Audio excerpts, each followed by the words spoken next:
दोस्तों, स्वागत है आपका आपके अपने ही चैनल 100% सिलेक्शन में। दोस्तों, इस चैनल के माध्यम से यूपी पॉलिटेक्निक एंट्रेंस एग्ज़ाम की बहुत शानदार तैयारी कराई जा रही है। दोस्तों, इस चैनल के बारे में अपने दोस्तों को बताइए कि 100% सिलेक्शन चैनल पर मैथमेटिक्स की चैप्टर वाइज पढ़ाई कराई जा रही है। दोस्तों, पहले ही मैं 9 चैप्टर को कवर कर चुका हूँ।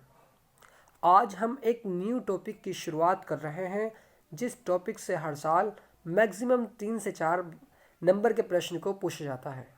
दोस्तों, वीडियो शुरू होने से पहले इस चैनल को सब्सक्राइब कीजिए और बेल आइकन को प्रेस कीजिए, ताकि मैं जो भी वीडियो को अपलोड करूं उस वीडियो की नोटिफिकेशन आपके पास तक पहुंच सके। दोस्तों, जिस तरह से मेहनत करके मैं पढ़ा रहा हूं, ठीक इसी प्रकार अगर आप मेरे साथ मेहनत करते हैं तो आप अपने एग्ज़ाम में बहुत अच्छा प्रदर्शन कर पाएंगे, ये मेरी गारंटी है।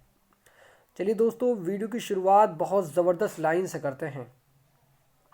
चलता रहूँगा पथ पर, चलने में माहिर बन जाऊँगा। चलता रहूँगा पथ पर, चलने में माहिर बन जाऊँगा। या तो मंजिल मिल जाएगी या एक अच्छा मुसाफिर बन जाऊँगा। या तो मंजिल मिल जाएगी या एक अच्छा मुसाफिर बन जाऊँगा।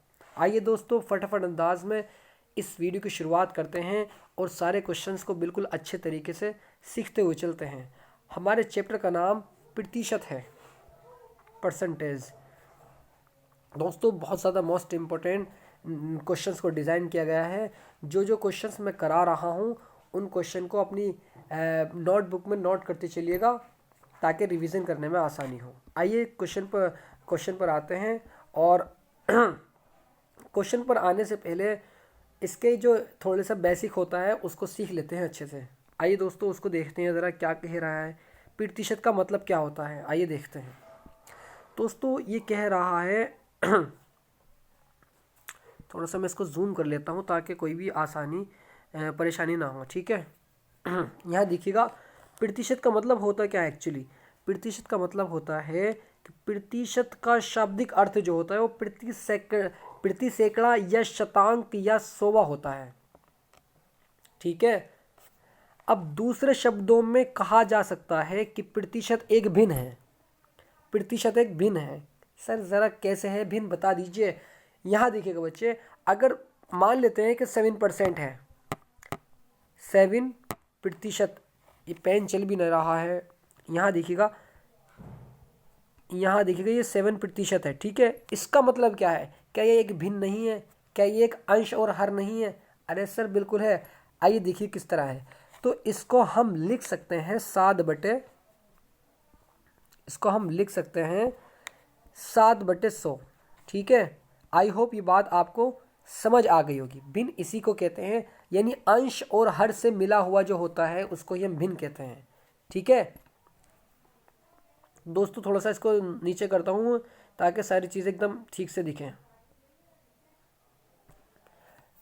तो दोस्तों, यहाँ पर देखिए कि प्रतिशत एक भिन्न है, बिल्कुल सही बात है। जिसका हर 100 होता है, जिसका हर जो होता है वो 100 होता है, जैसे कि मैंने आपसे अभी बताया था 7/100 करके, ठीक है।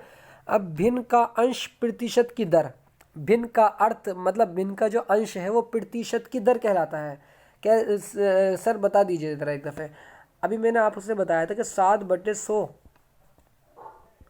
अब यहाँ देखिएगा क्या कह रहा है कि प्रतिशत की दर कहलाता है क्या?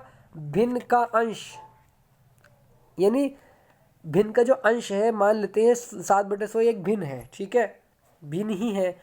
अब ये 100 जो है, ये 100 जो है इसका क्या है? ये इसका 100, ये इसका प्रतिशत है, ठीक है। ये इसकी दर है, प्रतिशत की दर है, ठीक है।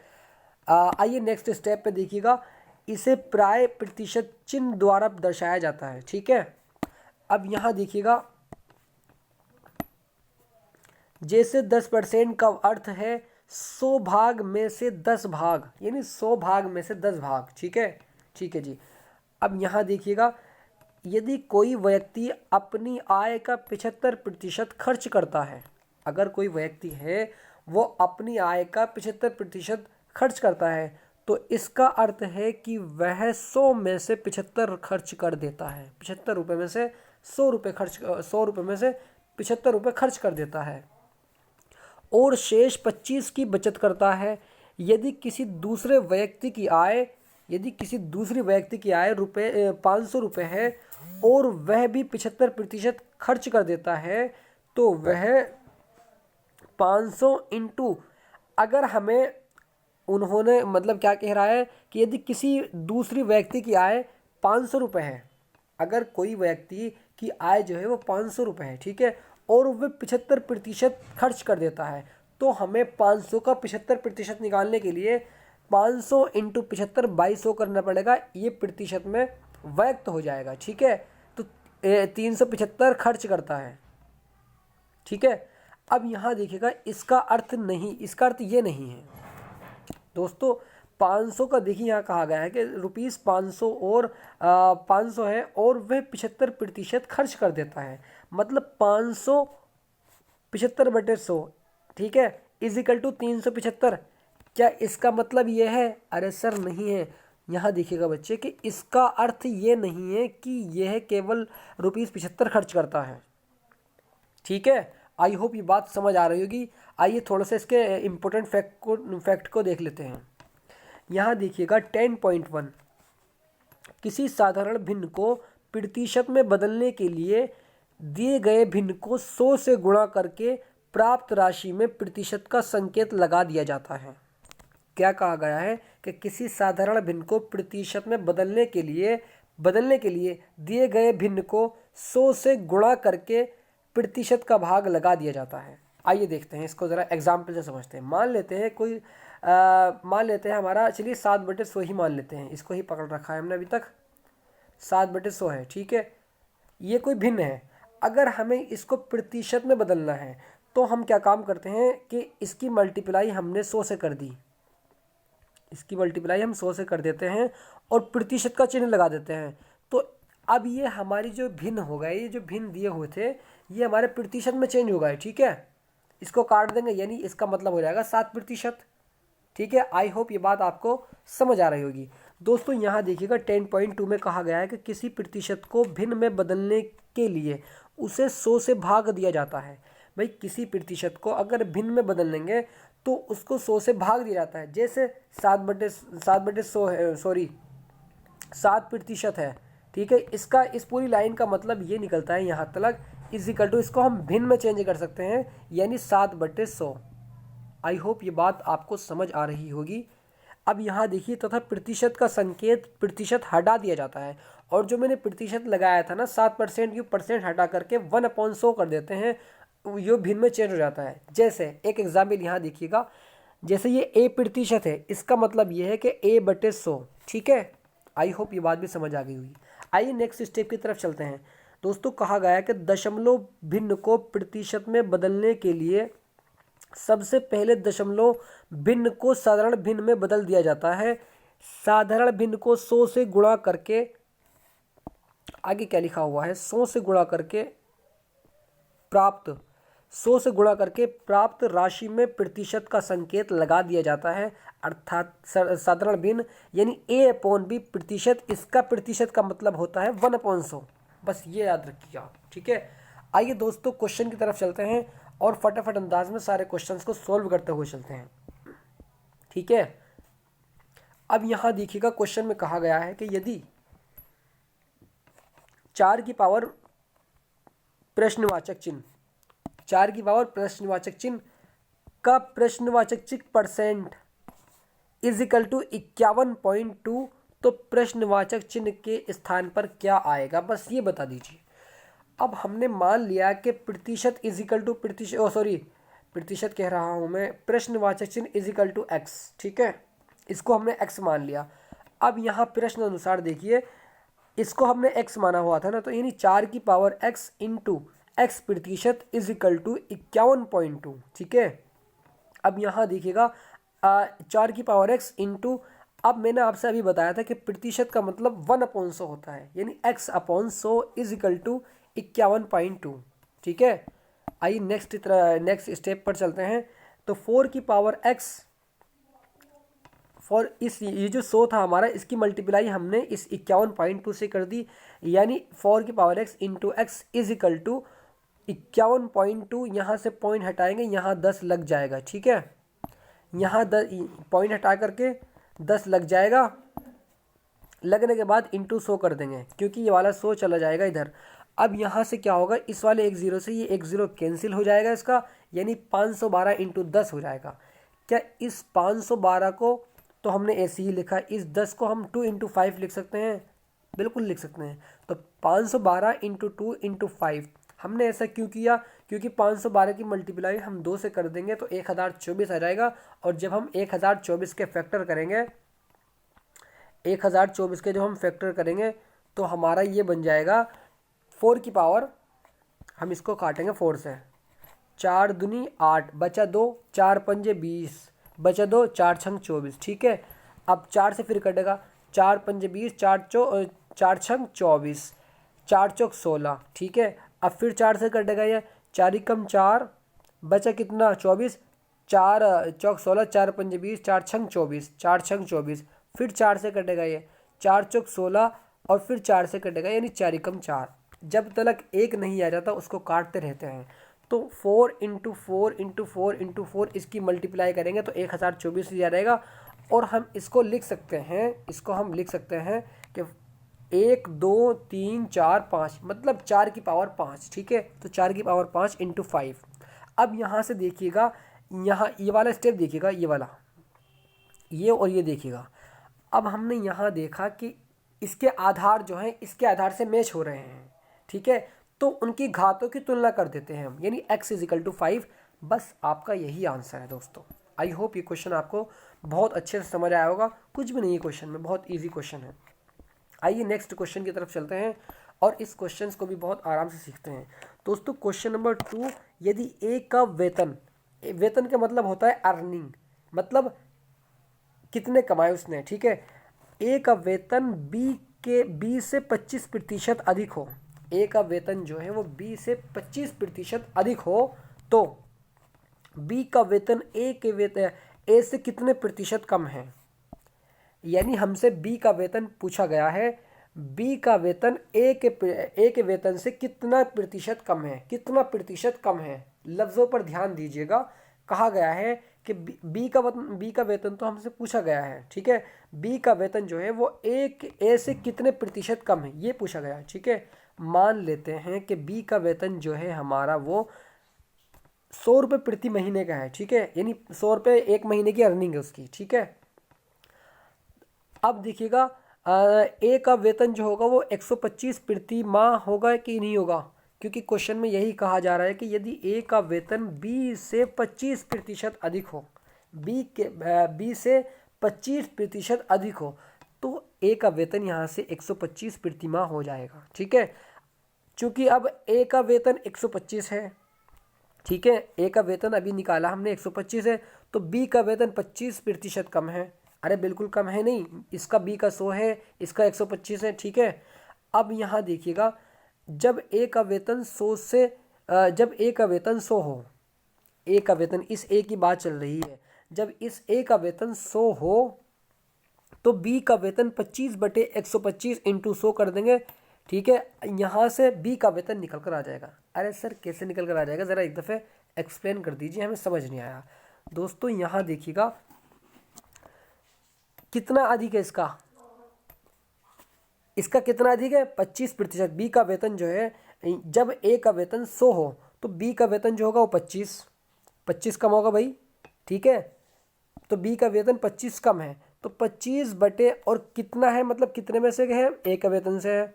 तो यही तो पूछा गया है कि बी का वेतन ए के वेतन से कितना प्रतिशत कम है, तो ए के वेतन को अपॉन में रख करके इंटू 100 कर देंगे, यहाँ से निकल कर आ जाएगा, यानी 25/125 इंटू 100 = 20%, ठीक है। आई होप ये क्वेश्चन भी आपको समझ आया होगा। तो हम कह सकते हैं कि अर्थात बी का वेतन ए के वेतन से 20% कम है, ठीक है। आइए नेक्स्ट क्वेश्चन की तरफ चलते हैं और इस क्वेश्चन को भी बहुत शानदार तरीके से सीखते हैं दोस्तों। इस क्वेश्चन में कहा गया है,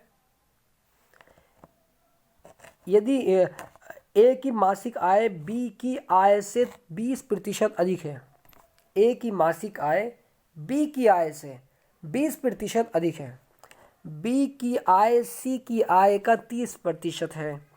यदि इन तीनों की सम्मिलित प्रतिमाह, इन तीनों को मिलाकर प्रतिमाह, जो प्रतिमाह यानी मतलब हर महीने इनकम जो है तीनों की मिलाकर के 74,700 है। तो सी की आय कितनी है? जिसकी आय पूछी गई है उसको मान लिया जाता है। माना कि सी की आय 100 है, भाई हम अपनी तरफ से मान रहे हैं, कुछ भी मान सकते हैं, 100, 200, 300, तो हमने यहाँ 100 मान लिया है ताकि प्रश्न को करने में आसानी हो। मान लेते हैं कि सी की जो आय है वो 100 है।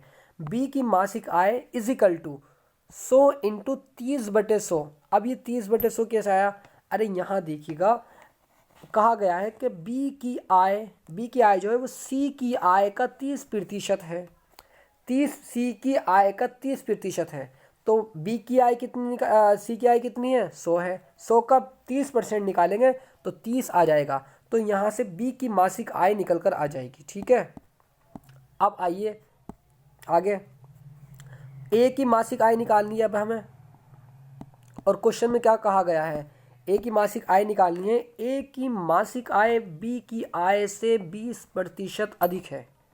ए की मासिक आय जो है वो बी की आय से, और बी की आय जो है वो 30% निकल कर आई है, यानी इससे वो कितनी प्रतिशत है? 20% अधिक है। ठीक है, अब यहाँ देखिएगा, तो ए की मासिक आय 30 इंटू 20/100 यानी उसका प्रतिशत निकाल देंगे, जिस मतलब अधिक है ना, 20% अधिक है ना, तो 30 इंटू 20/100। अब यहाँ से देखिएगा दोस्तों, इस जीरो से ये जीरो कैंसिल, इस जीरो से ये जीरो कैंसिल। ठीक है, 3 दूनी 6, जैसे कि ये आ गया 6। अब बी की मासिक आय जो थी वो 30 थी।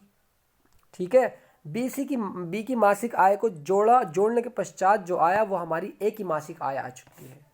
अब यहाँ हम क्या काम करते हैं? तीनों की आय को जोड़ देते हैं। जैसे ही, क्योंकि तीनों की आय कहा गया था हमसे, देखिए क्वेश्चन में, कि तीनों की सम्मिलित यानी तीनों को मिलाकर के हर महीने की आय जो है वो 74,700 रुपये है। ठीक है, अब यहाँ पर देखिएगा, हमने तीनों को सम्मिलित कर दिया है, मिला दिया है। A plus B plus C is equal to 74,700। 36 A की थी, बी की 30 और सी की यानी 100 थी, जो कि हमने मानी थी, इज इक्वल टू 74,700। अब इन तीनों को मिला दिया जाए तो 166 बन जाता है, इज इक्वल टू 74,700। अब यहाँ देखिएगा, इस 166 को उठा करके हम इसके नीचे लेकर आ जाएंगे, इस 166 को उठाकर इसके नीचे लेकर आ जाएंगे। लेकर आने के पश्चात 100 से मल्टीप्लाई यहाँ करेंगे और 100 से यहाँ करेंगे। कोई दिक्कत? अरे नहीं है सर। अब यहाँ पर देखिए, हमने 100 की जगह क्या माना था? हमने यहाँ पर 100 की जगह, आइए दिखाता हूँ मैं आपको, हमने माना था कि मान सी की आय 100 है। भाई सी की आय 100 माना था ना, तो 100 की जगह हमें सी का मान रख देना है, वहाँ से हमारा सी की आय निकल जाएगी।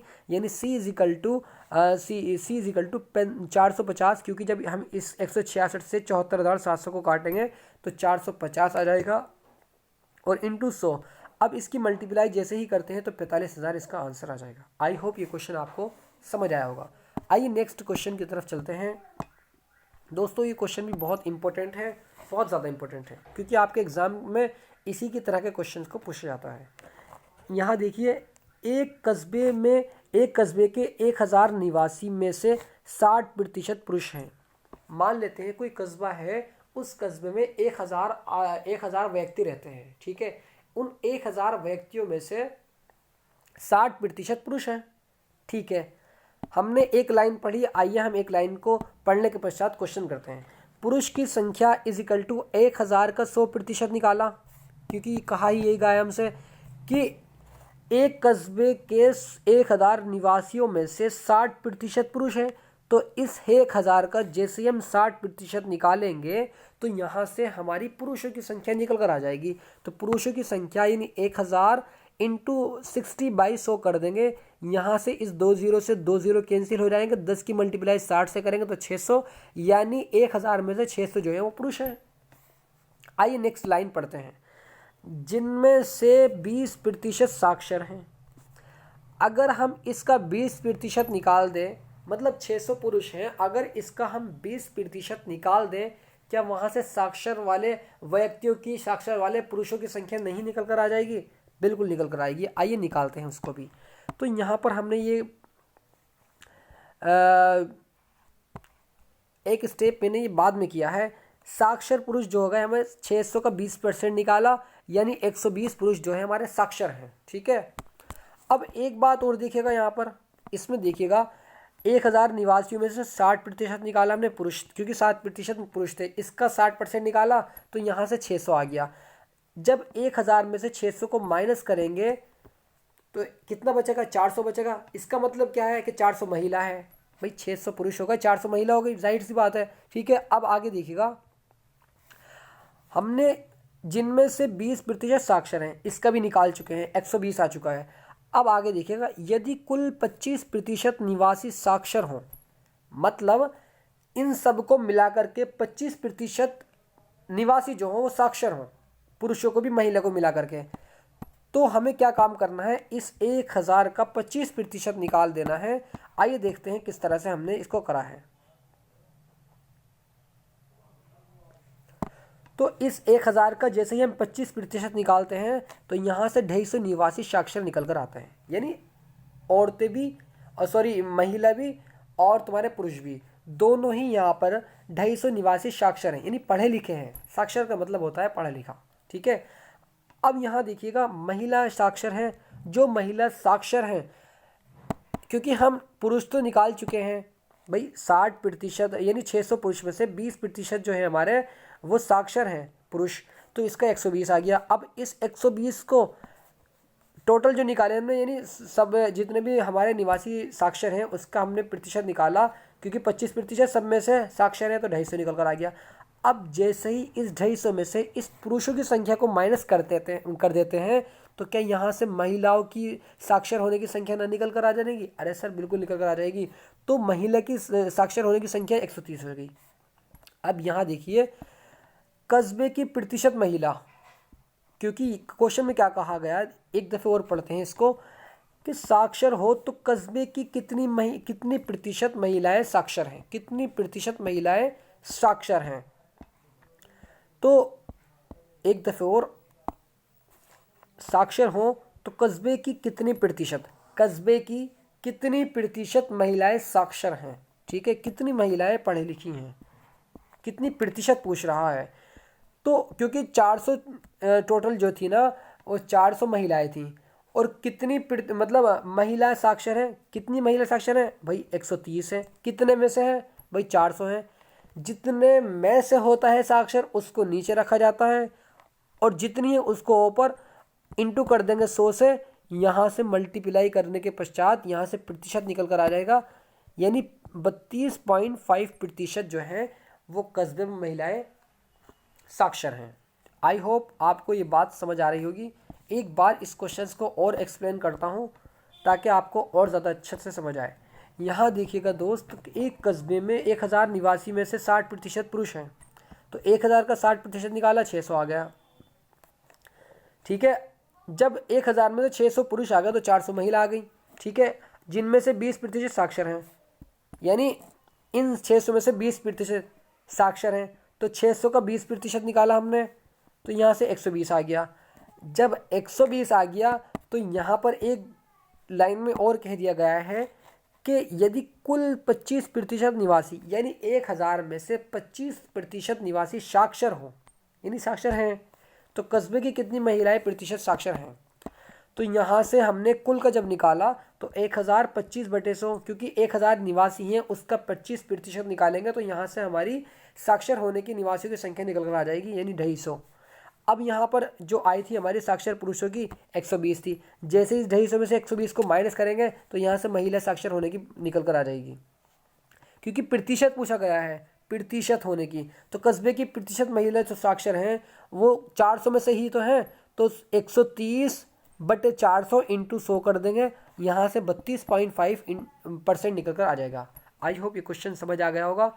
आइए नेक्स्ट क्वेश्चन की तरफ चलते हैं। दोस्तों, किसी संख्या का 16% जब 21 से जोड़ा जाए तो स्वयं संख्या प्राप्त होती है। पता नहीं कौन सी संख्या प्राप्त होती है। एक दफ़ा और, कि किसी संख्या का 16% जब 21 से जोड़ा जाए, किसी संख्या का 16% जब 21 से जोड़ा जाए, यानी 21 जब उसमें जोड़ा जाए तो स्वयं संख्या प्राप्त होती है, पता नहीं क्या प्राप्त होती है, मतलब वही संख्या प्राप्त होती है, स्वयं का मतलब वही संख्या प्राप्त होती है। तो वह संख्या क्या होगी, क्या प्राप्त होगी, कौन सी वो संख्या होगी? मान लेते हैं कि वो संख्या हमारी x है, ठीक है। अब x का 10%, x का 16% प्लस 21 जोड़ा जाता है तो वही संख्या प्राप्त होती है, यानी स्वयं संख्या ही प्राप्त होती है, ठीक है। अब x का मतलब होता है इंटू, इंटू का निशान लगाया, और प्रतिशत का मतलब यानी 16 जो इसके पास में लिखा हुआ है उसके अपोन में 100, यानी 16/100 plus 21 is equal to x, क्योंकि वही संख्या प्राप्त हो रही है। अब जैसे ही हम इस यहाँ पर 21 के बराबर में 100 से मल्टीप्लाई करेंगे और 100 से नीचे करेंगे, थोड़ा सा इसको जूम करता हूँ, यहाँ देखिएगा 100 से मल्टीप्लाई हमने ऊपर करी और 100 से नीचे करी। क्यों करी? क्योंकि हमें एलसीएम लेने में आसानी होगी। हम यहाँ से एलसीएम लेंगे, एलसीएम लेने के पश्चात 100 की मल्टीप्लाई एक्स से हो जाएगी और ये आपस में जुड़ जाएंगे, यानी 16x प्लस के 2100, 16x प्लस के 2100 इज इक्वल टू 100x आ जाएगा। जैसे ही हम इस 100x के पास में 16x को यहाँ लेकर आएंगे तो माइनस का हो जाएगा, यानी माइनस 16x। अब ये 2100 जो बचा हुआ है इज इक्वल टू 2100 आ जाएगा। अब इस 16x में से जैसे ही माइनस करेंगे तो 84x इज इक्वल टू 2100, ठीक है। अब यहाँ से x इज इक्वल टू 2100/84। अब 2100 को हम लिख सकते हैं 21 इंटू 100। क्यों लिखा है ऐसा? क्योंकि हमें काटने में आसानी हो जाएगी। 21 चौक 84, सॉरी एक दफ़े मैं काटता हूँ इसको, 21 चौक 84। अब 4 से 100 को काट देंगे तो कितनी बार? 25%, सॉरी 25 आ जाएगा, यानी हम कह सकते हैं कि 25%, तो वह संख्या 25% है। आई होप ये क्वेश्चन भी आपको समझ आया होगा। आइए नेक्स्ट क्वेश्चन की तरफ चलते हैं और बहुत अच्छे तरीके से नेक्स्ट क्वेश्चन को भी देखते हैं। दोस्तों इस क्वेश्चन में कहा गया है कि एक आदमी रुपीज़ 2400 कमाता है। एक आदमी है वो 2400 रुपये कमाता है, ठीक है, मान लेते हो महीने के 2400 कमाता है, तथा वो 600 की बचत करता है। या तो वो एक दिन में कमा रहा है या वो एक महीने में कमा रहा है, इसका नहीं पता। मान लेते हैं चलो एक दिन में कमा रहा है 24 से और वो 600 की बचत कर रहा है, इसका मतलब क्या है कि वो 1800 खर्च कर रहा है, ठीक है। तो उसकी आय का कितनी प्रतिशत, यानी जो उसने कमाया है उसका कितनी प्रतिशत खर्च हो सकता है, उसका कितने प्रतिशत खर्च हो सकता है। मान लेते हैं, यहाँ देखिएगा क्वेश्चन में ध्यान दीजिएगा, 2400 कमाता है, ठीक है, और रुपीज़ 600 की बचत करता है। 2400 माइनस 600 इज इक्वल टू 1800। अब ये जो 1800 आए हुए हैं ये खर्च वाले हुए हैं। अब यहाँ देखिएगा तो उसकी आय का कितनी प्रतिशत खर्च हो जाता है। उसकी आय कितनी? 2400। कितना खर्च हुआ? 1800। अब 1800 का कितनी प्रतिशत खर्च हो जाता है? तो 1800 कितने में से खर्च हुआ है? 2400 में से, यानी जितने में से खर्च हुआ रहता है उसको नीचे रखते हैं, इंटू 100 कर देंगे। अब यहाँ देखिएगा 2 0 से 2 0 कैंसिल। अब यहाँ जब हम इसको काटेंगे 24 को 1800 से तो 75% आ जाएगा। आई होप ये क्वेश्चन भी बहुत इजीली आसानी से समझ आएगा। आइए नेक्स्ट स्टेप की तरफ चलते हैं और इस नेक्स्ट स्टेप को भी देखते हैं। प्रश्न नंबर 7, इसमें कहा गया है कि ए की आय बी की आय से 25% अधिक है, ठीक है। ए की आय बी की आय से, हमें नहीं पता बी की आय क्या है। मान लेते हैं कि बी की आय हमारी 100% है, तो ए की आय बी की आय से, तो बी की आय हमने 100 मान ली और ए की आय कितनी हो रहेगी? 25% अधिक है कह रहा है, तो 100 + 25, ठीक है। अब यहाँ पर ए की आय जो हो जाएगी 125 हो जाएगी। अब बी की आय जो हो जाएगी क्या है? बी की आय ए की आय की कितनी प्रतिशत है? बी की आय कितनी, ए की आय की कितनी प्रतिशत है? तो बी की आय निकालने के पश्चात यानी 100/125 इंटू 100 करेंगे। क्यों? क्योंकि यहाँ पर देखिएगा हमने बी की आय, ये रही बी की आय, ठीक है। ए की आय का कितने प्रतिशत है? ए की आय कितनी है? 125, उसको अपॉन में रखेंगे, ठीक है, इंटू कर देंगे 100। अब यहाँ से जैसे ही 25 चौका 100 और 25 पंजे 125, ठीक है, 5 को इसको काटेंगे, 5 दूनी 10, 20 और 20 चौक 80, यानी 80% इसका करेक्ट आंसर हो जाएगा। आई होप आपको ये क्वेश्चन भी समझ आया होगा। आइए नेक्स्ट क्वेश्चन की तरफ चलते हैं और इस क्वेश्चन को भी अच्छे से सीखते हैं। दोस्तों बहुत मेहनत करके पढ़ा रहा हूँ दोस्तों, इस चैनल को सब्सक्राइब करो, लाइक करो और बेल आइकन को प्रेस कीजिए। दोस्तों को भी बताइए कि इस चैनल पर चैप्टर वाइज स्टडी कराई जा रही है। बिल्कुल ऐसे क्वेश्चन को डिज़ाइन किया जा रहा है जो आपके एग्ज़ाम के दृष्टिकोण से बहुत ज़्यादा इम्पोर्टेंट है। दोस्तों यही उम्र होती है पढ़ने की, अगर अब नहीं पढ़े तो मैं सही बता रहा हूँ पागल हो जाएंगे आप बाद में। ठीक है, आपको मेहनत से पढ़ना है। अगर आप पढ़ लिख लिए तो कुछ बन जाओगे, वरना तो दूसरों की ठोकरों से अलावा और कुछ काम नहीं होगा। ठीक है, अब यहाँ देखिएगा, एक बर्तन में 25 लीटर पेट्रोल है, एक प्याली है। ठीक है, उस प्याली के अंदर 25 लीटर, प्याली कह रहा हूँ मैं, एक कैन मान लेते हैं, एक कैन में 25 लीटर पेट्रोल है। ठीक है, रिसाव के कारण, रिसाव मतलब लीकेज, लीकेज मतलब उड़ना, क्योंकि पेट्रोल उड़ेगा वो। ठीक है, वहाँ से लीकेज हो रहा है। रिसाव के कारण 5 लीटर पेट्रोल की हानि हुई, 5 लीटर पेट्रोल की हानि हो गई। 25 में से 5 को माइनस कर देंगे, 20 लीटर पेट्रोल उस कैन के अंदर बचा। ठीक है, तो बर्तन में कितने प्रतिशत पेट्रोल रह जाएगा, कितने प्रतिशत रह जाएगा। ठीक है, यहाँ पर ये नहीं कहा गया कि 25 लीटर पेट्रोल, भाई 25 लीटर ही तो पेट्रोल है, 25% पेट्रोल नहीं है। 5 लीटर उड़ जाता है तो कितने प्रतिशत वो उड़ गया। अब यहाँ देखिए 25 माइनस, क्योंकि रिसाव के कारण हानि जो हुई वो 25 माइनस 5 इजिकल टू 20। ठीक है, 5 की हानि हो गई, कितना बचा, 20 बचा।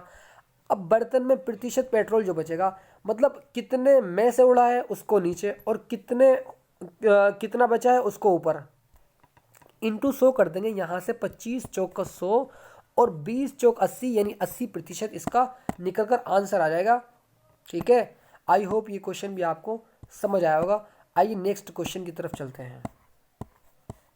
दोस्तों यहाँ देखिएगा, इस क्वेश्चन में कहा गया है कि यदि x का मान y से 25% कम हो, x का मान y से 25% कम हो, हमें नहीं पता कि y का मान क्या है, हमें नहीं पता भी y का मान क्या है, तो y का मान x से कितने प्रतिशत अधिक है। इस तरह के ही क्वेश्चन आपके एग्जाम में पूछे जाते हैं। मान लेते हैं कि y का मान 100 है, भाई इस y का मान हमें पता नहीं है ना, और इस y के मान से इस x का मान 25% कम है, तो y का मान हमने 100 माना। अब x का मान जो हो जाएगा वो 100 माइनस 25% नहीं हो जाएगा, बिल्कुल हो जाएगा। अब 100 माइनस 25/100। ठीक है, अब यहाँ देखिए y का मान अधिक है, क्योंकि क्वेश्चन में कहा गया है कि y का मान x से कितने प्रतिशत अधिक है, तो y का मान जो हमारा अधिक है वो 25 बटे यानी 100 माइनस 25। ठीक है, क्योंकि हमारा ये तो कम है ना भाई, 100 में से 25% तो कम है ना, किसका, अरे सर a का, वो सॉरी उसकी बात चल रही है x की। ठीक है, तो यहाँ पर 25% अपॉन 100 माइनस 25 इंटू 100 करेंगे तो यहाँ से ये 75 आ जाएगा। 25 तिया 75 और 25 चौका 100। ठीक है, अब यहाँ से इसको जैसे ही काटेंगे 25 चौका 100, फिर 3 बार इसको काटेंगे तो यहाँ से निकल कर 33 सही 1/3 इसका आंसर निकल कर आ जाएगा। आई होप ये क्वेश्चन भी समझ आया होगा। आइए नेक्स्ट क्वेश्चन की तरफ चलते हैं और इस क्वेश्चन को भी अच्छे से समझते हैं। 0.33 डिवाइड बाई 0.11 को प्रतिशत के रूप में व्यक्त करने पर प्राप्त होता है। इसको हमें प्राप्त करना है, वेरी इजी भाई। 0.33 बाई 100, यहाँ से 2 ये हटाया, 100 नीचे लगा दिया। ठीक है, 2 0 लग जाएंगे क्योंकि 2 अंक है यहाँ पर, भाग लगा हुआ है, यहाँ से पॉइंट हटाया, यहाँ 2 0 बढ़ गए। अब यहाँ से क्या करते हैं हम, इस ये तो 33/100 तो ऐसे ही लिखा, इस भाग के निशान को हटा करके 100 बटे, क्योंकि ये वाला 100 तो ऊपर चला जाएगा हमारा और ये वाला 11 नीचे आ जाएगा 100 के, क्योंकि हमने यहाँ भाग कर रहे हैं हम, तो 100/11। अब 100 से 100 कैंसिल। अब यहाँ पर 33 इंटू 100 कर देंगे। इंटू 100 क्यों करेंगे, अरे सर यही तो पूछा गया है कि प्रतिशत के रूप में, प्रतिशत के रूप में व्यक्त करने के लिए शुरू में बताया था मैंने आपसे 100 से मल्टीप्लाई करनी पड़ती है। ठीक है, तो यहाँ पर हमने 33/100 इंटू इसको पलट दिया, इंटू 100 कर दिया, यहाँ से प्रतिशत निकल कर आ जाएगा, यानी इस 100 से ये 100 कैंसिल। ठीक है, और 11 तिया 33 और 100 की 3 से, तो यानी 300% आ जाएगा। ठीक है, आई होप ये क्वेश्चन भी आपको समझ आया होगा। दोस्तों ये सारे क्वेश्चन बहुत ज़्यादा इंपॉर्टेंट है, मैं सही बता रहा हूँ, आपके एग्जाम के दृष्टिकोण से बहुत ज़्यादा इंपॉर्टेंट है। तैयारी कर लीजिए, क्योंकि चैप्टर वाइज स्टडी कराई जा रही है। कहीं भी दिक्कत हो तो आप मेरे नंबर पर कॉल कर सकते हैं, 9997574396। दोस्तों अगर आपको मेरी वीडियो में कोई भी दिक्कत होती है, कोई परेशानी होती है, तो आप कमेंट में बताइए मुझे, या मेरे नंबर पर कॉल करके बताइए। ठीक है, तो मिलते हैं नेक्स्ट वीडियो में। इस वाले चैप्टर की हम 2 वीडियो बनाएंगे। एक वीडियो में अब बना ली है मैंने, अब जो सेकंड वीडियो इसकी आने वाली है, उस वीडियो में इस पूरे चैप्टर को समाप्त कर दिया जाएगा। ठीक है दोस्त, आई होप ये वीडियो आपको पसंद आई होगी। तो थैंक यू देखने के लिए, मिलते हैं अगली वीडियो में।